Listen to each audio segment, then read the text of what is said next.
Vamos para a segunda parte. Hoje é com o multi-instrumentista Fernandinho Regis. Vamos para a segunda parte aqui do papo. Assim que ele aparecer. Opa, eu vou.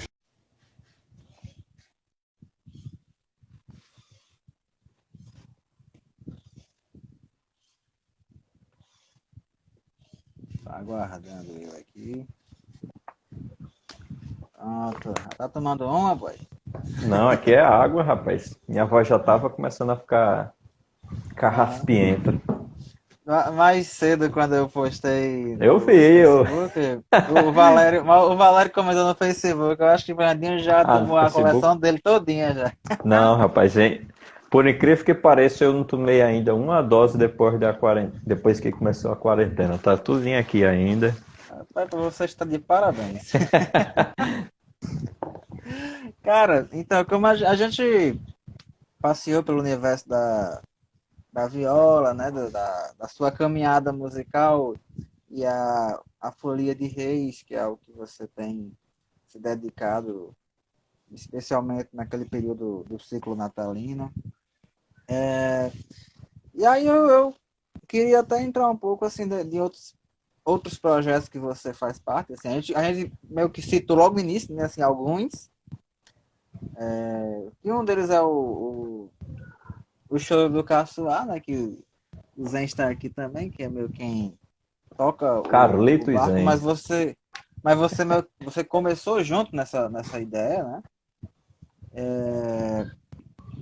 E também o Hoje Tem Samba no Beco também, que você também tem um papel importante. Queria que você falasse um pouquinho sobre esses projetos do qual você faz parte e que são projetos que deram uma contribuição muito grande, assim. Eu botei no tempo passado porque agora a gente está num momento de isolamento social, né? Mas até coisa de um ano atrás houve aquela efervescência do centro da cidade, aí da Beco da Lama e adjacências.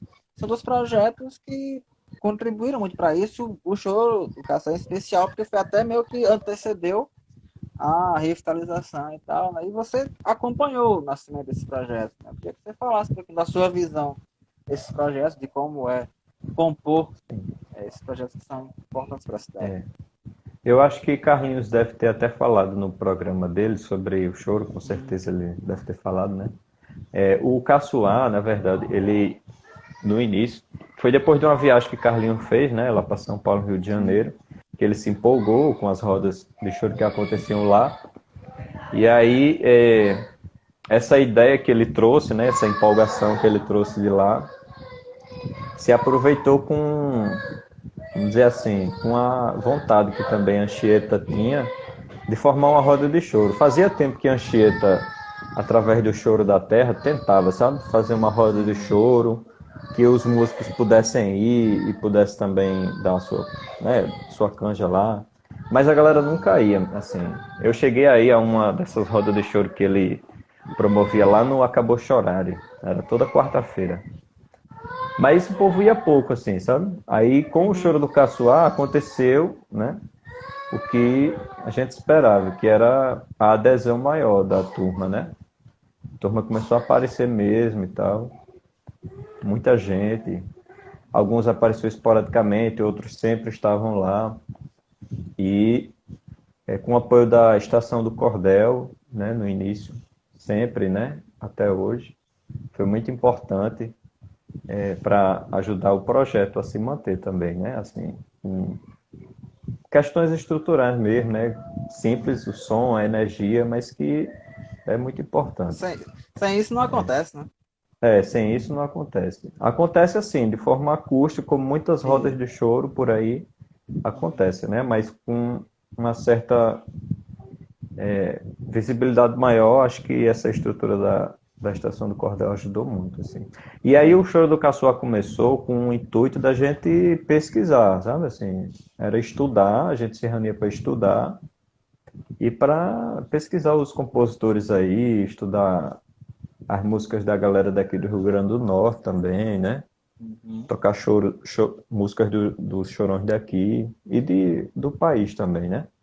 E com isso também fazendo a roda de choro. No começo, quando a gente ainda tinha tempo, a gente se reunia toda quarta, eu acho, de manhã, uma vez por semana de manhã, eu acho que era nas quartas-feiras. E aí a Eu gente lembro. pegava, Zenz trazia umas 10 partituras assim, distribuía pra gente e começava lá. Eu, ele e a Anchieta, aí seu Luiz aparecia também, às vezes. Como ele Foi muito costuma bom dizer, né? Aí essa. salve-se quem puder. É, salve-se quem puder. Distribui as partituras lá e a gente ia assim embora. E era massa isso, porque a gente tava ali estudando, né, e tudo mais, criando um repertóriozinho e tal. Uhum. E aí começou, né, assim, começou com esse intuito de pesquisar mesmo, estudar e fazer uma roda que a galera pudesse participar. Uma proposta muito importante, inclusive. Massa. E Aí, você o quer, por samba? enquanto é só o caçoar, né? Ah, e hoje tem samba no beco também. Você também, Pronto, embora não tenha sido o criador, mas você tá ali compondo, né? E participa de isso. um momento importante dessa volta da cidade ao centro da cidade. O projeto Hoje Tem Samba no Beco, ele foi uma ideia, uma provocação de César Love, que foi o artista que foi contratado aí para fazer, para coordenar aquelas pinturas de grafite, né, e tudo mais Sim, no Beco sim. da Lama. Ele provocou a turma que aparecia lá, né, sempre. Aí ele, olha, para isso aqui se manter, vocês têm que fazer um projeto aí, alguma coisa para movimentar, porque senão isso aqui fez as pinturas e pronto, aí fica aí, né? É. Aí foi a partir dessa provocação de César Love que o pessoal que é mais da produção do projeto, né, que é Rick Ricardo, Meire Bezerril, Uhum. Maurício Souto, encamparam essa ideia de fazer uma roda de samba no Beco da Lama. Aí foi convidando o povo, foi convidando o Zenz, Ivan do Monte, convidaram o Renan e Robertinho, que são do Arquivo Vivo, e eu, né? Aí, Rico, Fernandinho, você vai participar, viu, da roda de samba da gente. Aí eu, tá certo. O horário nem me ajudava muito, porque começava às duas. No Hum, início mesmo, começava às duas. E eu, sábado sim, sábado não, eu tava no hotel, né? Nesse horário. Até 3h30 da tarde. Aí, às vezes eu nem conseguia chegar, eu chegava no final. Mas aí, sempre que eu podia, eu estava lá junto com o projeto, né? O projeto enfrenta muitas dificuldades em termos de estrutura, sim. porque primeiro que o som, ele é um som que é um som de Ricardo, né? Do Uhum. produtor lá. Ele coloca gratuitamente, e a gente sabe que som tem custos, né? Som, por exemplo, precisa sempre estar fazendo manutenção, e ainda mais que não é um som tão novo, ele conseguiu um som de segunda mão, e ele sempre precisa estar fazendo manutenção, gastando dinheiro. E aí Uhum. esse som ele estava colocando sem retorno para ele, né? E depois que o projeto sempre precisa da estrutura do palco e da tenda. Aí deixou de acontecer no Beco porque também o contrato que a prefeitura fez lá para o palco se encerrou e depois não estava esperando a prefeitura renovar o contrato do palco, né? Aí depois veio a pandemia e pronto. Aí nesse meio tempo, antes da pandemia e depois do contrato da prefeitura com a estrutura lá ter encerrado, a gente tava fazendo no Zé Reieira, no Uhum. espaço lá do Zé Reieira, né? Mas é isso, vai no chapéu mesmo, né? Assim, muita gente pensa que a prefeitura ainda paga a gente, né? Tipo, por ouvir outras pessoas falando. Mas na Uhum. verdade a gente participou do edital de ocupação do centro da cidade. Ganhamos 8 edições e depois dessas 8 edições voltou ao chapéu mesmo, assim. Então tinha Uhum. edições que a gente nem tocava e depois não recebia nada, né? Porque o chapéu era para pagar o cara que estava lá. Passa uma moto aqui. Voltou. Renan entrou aí, ó. É, grande Renan. Eu acho uma pena que o Instagram só tem espaço para duas pessoas. Porque se pudesse ser três, Renan estaria comigo com certeza nessas lives. É. Sim, E só uma aí, coisa, viu, Abner? e aí Só a uma live era coisa 5 horas de duração. Oi. sobre o projeto é que o pessoal aí que está assistindo, né? O Samba no Beco lá, o pessoal da produção está fazendo o Cuscuz Solidário, que é para ajudar o Hum, pessoal que está em situação de rua, com a janta deles lá.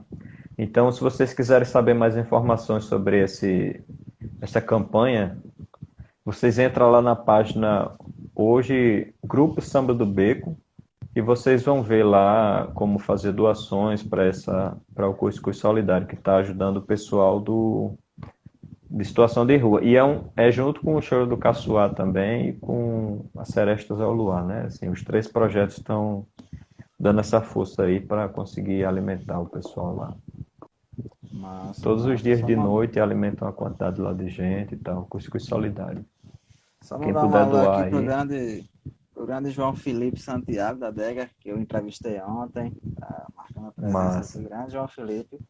Cara, e eu que aí, um outro projeto que aí eu queria saber o que é que você acha, né, de fazer parte desse projeto, que é um grupo que eu não tive a oportunidade de ver tocando ainda, mas que você faz parte, que é o Chico de Feira, né? Eu queria que você falasse um pouquinho sobre. É porque eu nunca vi tocando, né? Você Aí eu queria que estava você lá no falasse. palco, né? Mas veio lá de baixo, tocando mesmo, eu também nunca vi, não. Mas Assim, fala aí, como assim, porque, enfim, a gente participou da criação dessa ideia, né? é, Mas a ideia inicial, na real, foi sua. Né? Você foi quem inicialmente chamou a mim, a Valéria, né? Depois o Felipe se agregou, né? Mas de onde é que vem que eu acho que eu nunca perguntei isso, sendo bem sincero. De onde, pô, vou fazer um projeto chamado Ney Valéria.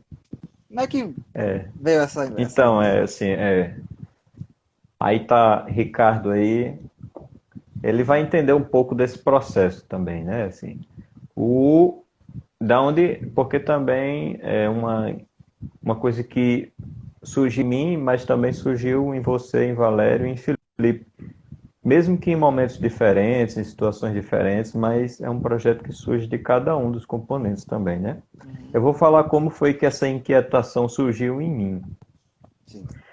Eu passei um ano, assim, acho que foi o ano de 2017, acompanhando muito de perto o grupo Fabião, né? O Bando Fabião, que é o Uhum. grupo lá que até comentaram aí, aquele projeto foi Chesme, não foi? O Poxa. Bando Fabião, ele foi responsável, assim, com a ideia do professor Marcelo, né? Assim, um grande pessoa que estava na frente e tudo mais, de jogar muitas provocações, assim, mais do que querer ser um projeto que faz alguma coisa, mas o professor Marcelo, eu vejo que ele gosta muito de provocar, assim, as pessoas que estão Hum. fazendo aquele trabalho, né? Então, o Bando Fabião surgiu assim com essa perspectiva de você juntar alguns elementos da cultura, né, popular mesmo, tudo mais. A viola, o samba de roda, né, o forró. Ó, deu uma travada aqui. Tá, tá, voltou. Composição do Bando Fabião. A primeira provocação, né, que a formação do grupo trazia. A gente tinha um grupo que tocava, era o Bando Fabião, né, que tocava forró, mas que não usava sanfona. Isso até para algum.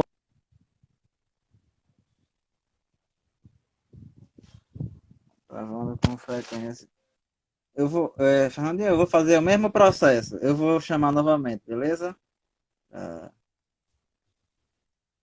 só... Galera, não saia não, que...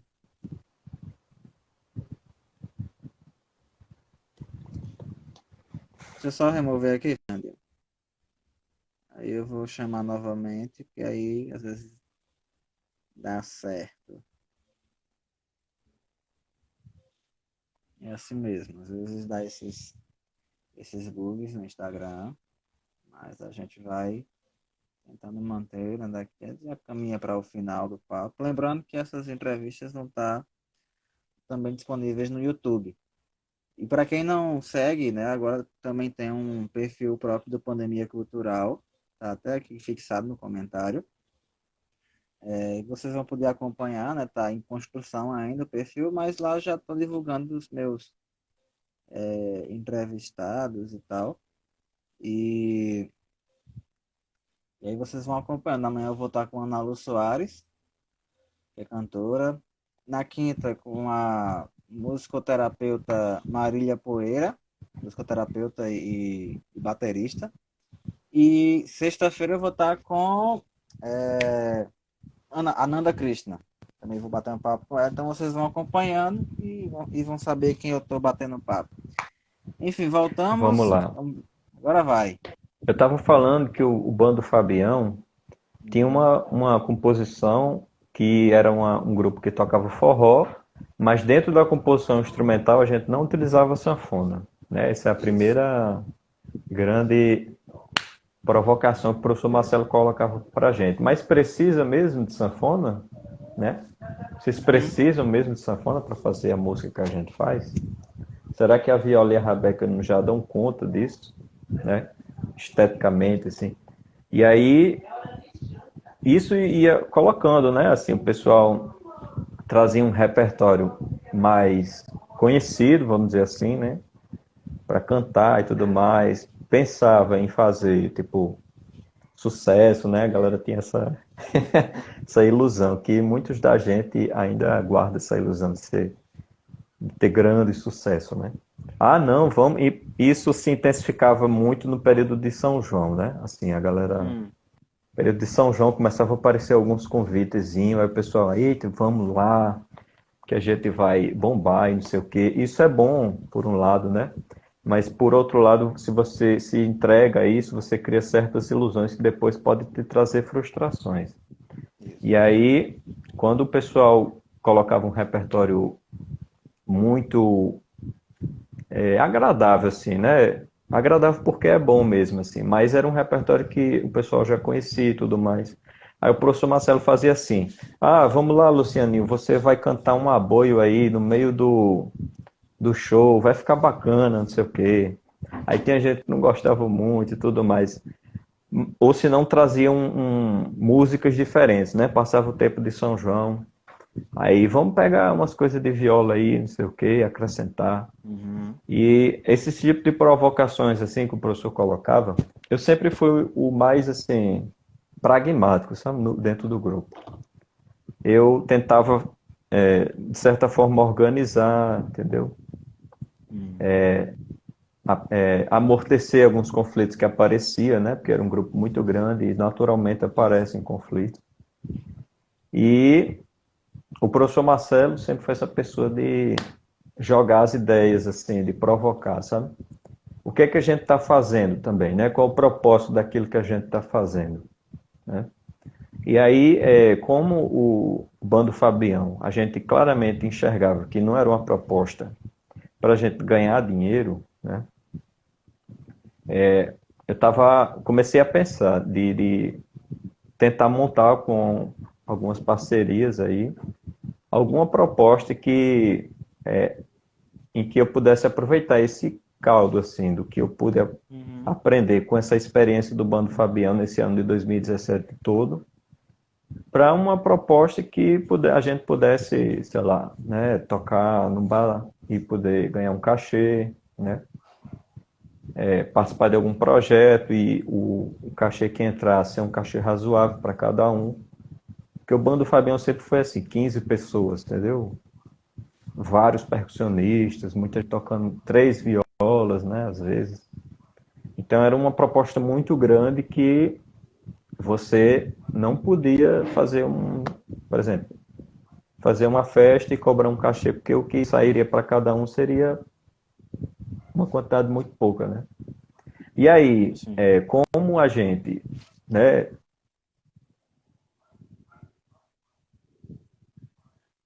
Eita, travou de novo aqui. voltou, né? E Voltamos. também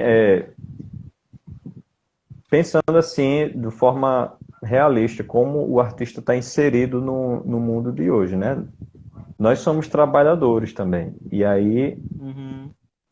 a gente está inserido dentro do mercado, né? Aquilo que a gente produz, né? foi apropriado pelo capitalismo como uma mercadoria. Então, por mais que muitos artistas se achem o rei da cocada preta, mas a arte a que a gente faz, né, a gente está dentro de uma contradição de um sistema que se apropria da nossa criatividade, né? Exato. Então, estamos inseridos dentro dessa contradição também. Se a gente segue uma proposta puramente assim, né? Tipo, como é que a gente vai viver, Idealista, né? né? Como é que a gente vai ganhar dinheiro? Então, nós somos trabalhadores inseridos dentro de um sistema de exploração. Então, nossa arte está perpassada por essas contradições também, né? E o produto arte que foi apropriado atende a interesses, né? Que hoje são interesses neoliberais, né? Assim, que é o modelo predominante, assim, hegemônico no mundo. Mas, enfim, saindo dessa, né? Eu estava pensando mesmo, assim, de uma proposta que a gente pudesse, né? Ter uma proposta mais... Como a gente até conversou naquela...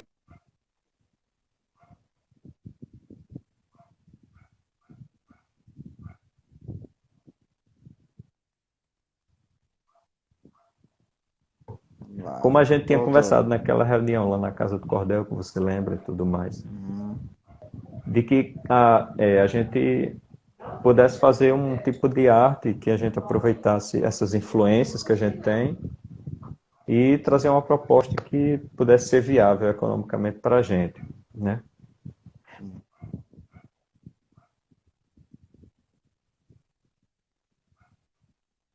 Cara, o travamento agora tá Voltou, constante travou, aqui. voltou, deu certo, né? Mas Tá travando e voltando. também, Eu acho que tá. tá travando e voltando. Mas também, né, não só isso, de que a nossa arte tivesse um compromisso com a luta do povo brasileiro, né? Uhum. De que você tocar uma música que é uma música não travou. Você tocar uma música que é uma música, vamos dizer, tradicional, né? Assim, do repertório tradicional do povo.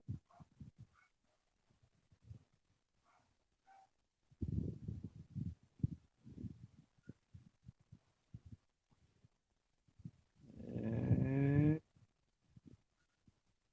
nossa. Não, voltou não. Eu vou fazer o mesmo processo. Dá para É, continuar? tá. Vamos Vamos lá, tentar. Se travar, eu vou vamos novamente tentar. te chamar, porque aí a gente. Vamos É, lá. você te- se ter o compromisso como é que se diz? Trabalhar com esse tipo de música, né? Que é uma música que vem Uhum. da tradição popular e que, por vir da tradição popular, guarda certos valores que são muito caros ao povo, né? Isso. Isso exige de você também um compromisso ético-político, né? Que é uma arte de resistência também, né? Uma arte Uhum. que tem um compromisso com a construção de um projeto popular para o Brasil. Eu acho que isso é uma coisa muito importante para a gente pensar, porque o valor da cultura popular, assim, dessas culturas, né? Não é um valor em si, porque muita gente pensa assim, né? Um valor em si da cultura popular. Ela tem esse valor porque ela representa, né? Eticamente a luta do povo brasileiro. É assim que eu penso, né? E é assim que eu acho que é um compromisso que nós artistas que temos essa ligação com a música que vem do povo mesmo, né? Que é uma música que está também dentro de certas contradições também, né? Marilena Chauí tem um trabalho muito interessante que é Cultura Popular, Conformismo e Resistência. Esse foi um dos livros que eu li agora no começo da quarentena e é muito interessante como ela coloca essa questão de que a cultura popular também não pode ser pensada de uma maneira romantizada. Hum. Ela dentro dela tem essa contradição de você de se conformar à ideologia dominante, né? Então, em certos momentos na cultura popular, você vai ver expressões do machismo, né? E outras expressões mais. Por exemplo, a música de viola, se você for pegar o repertório tradicional, você vai ver muito, tipo, letras que exaltam o agronegócio, né? O rei do gado, aquela coisa do eu tenho não sei quantas mil cabeças de gado, e isso sendo colocado como um valor. Você é o conformismo da cultura popular. Mas também, ao mesmo tempo, ela tem esse caráter da resistência, né? De como o povo, dentro da sua arte, vai expressar a sua indignação, né? Deixa eu só desligar o telefone aqui de casa. Ai, ai. Só as interferências, hein, Abner? Depois, para quem for assistir esse programa no YouTube, vai ficar engraçado. Não, vai ficar massa demais.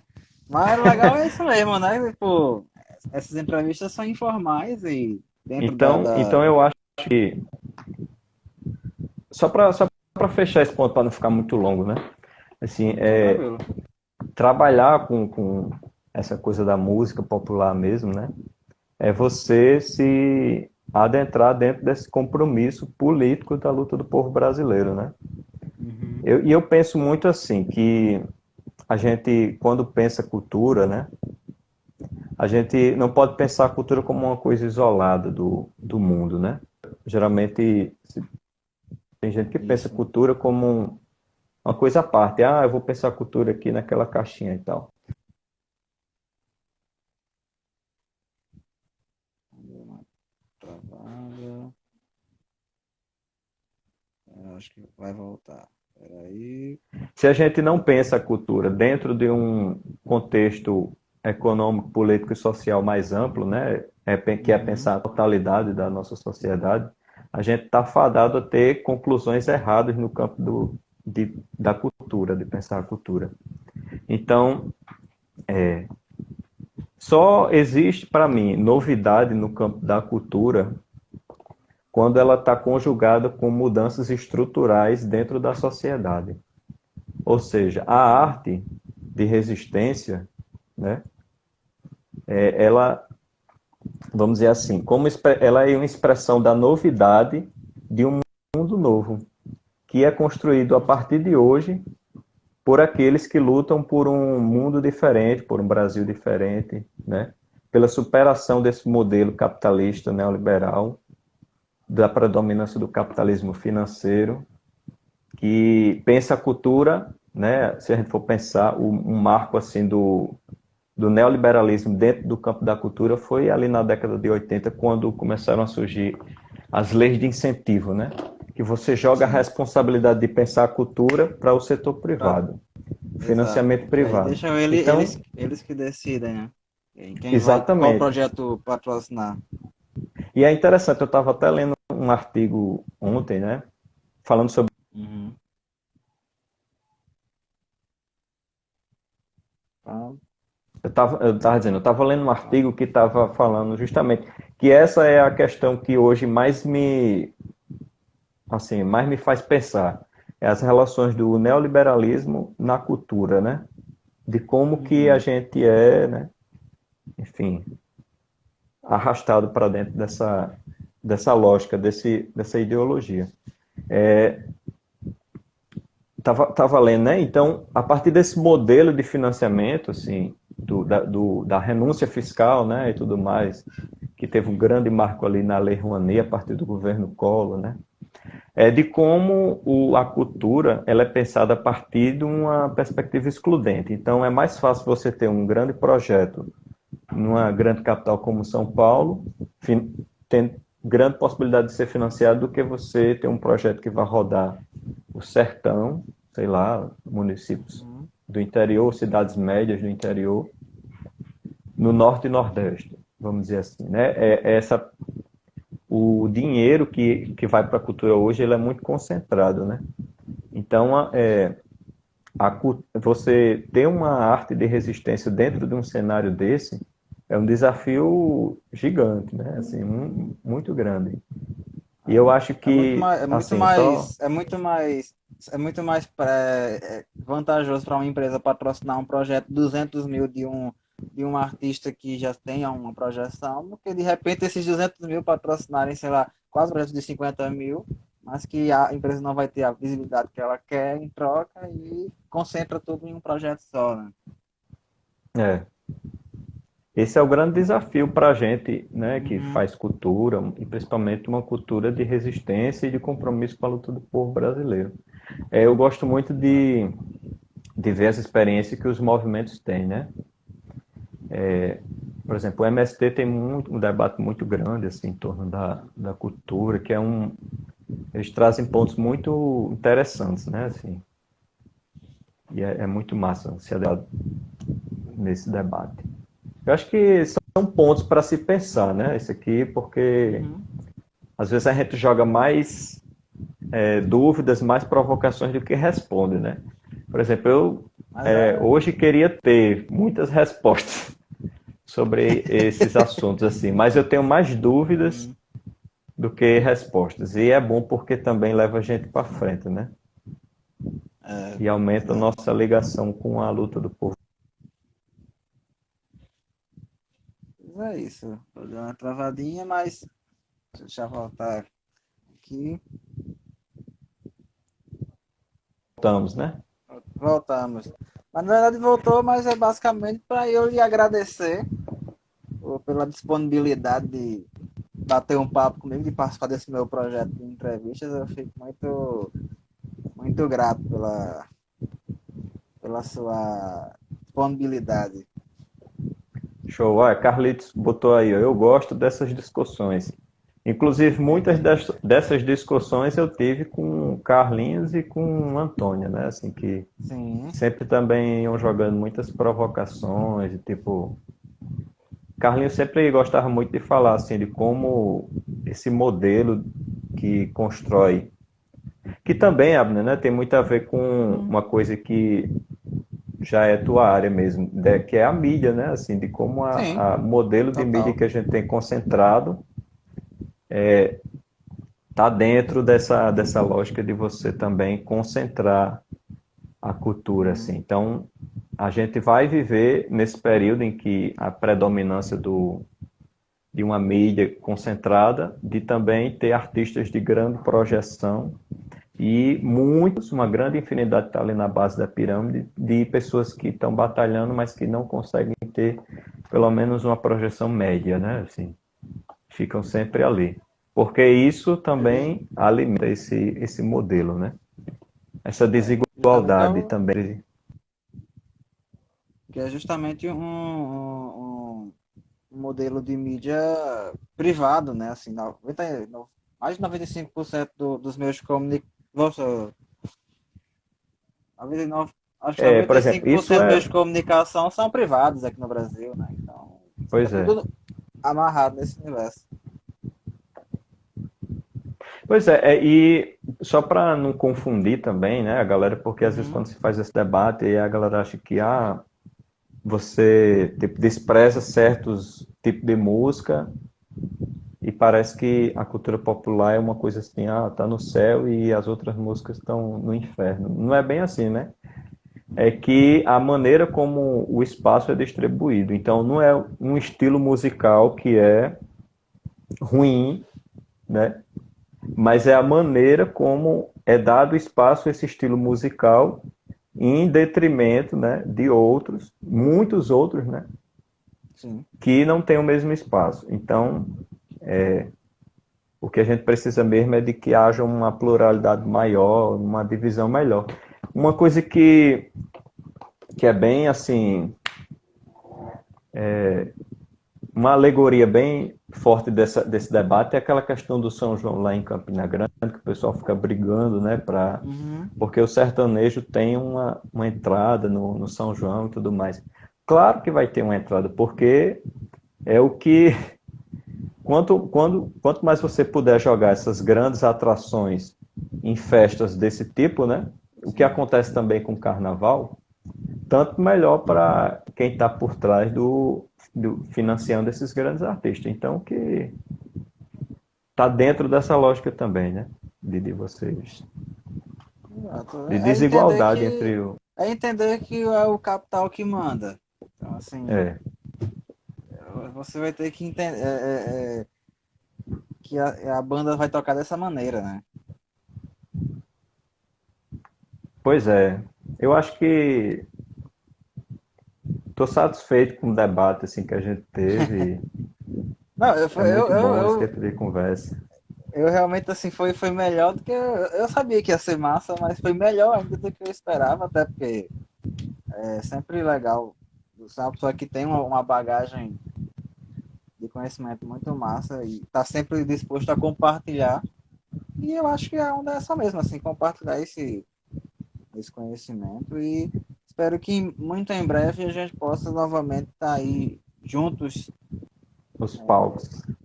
nos palcos e em outros debates também, né? Isso é sempre interessante, né? Então, mais uma vez Massa, viu? agradecê-lo.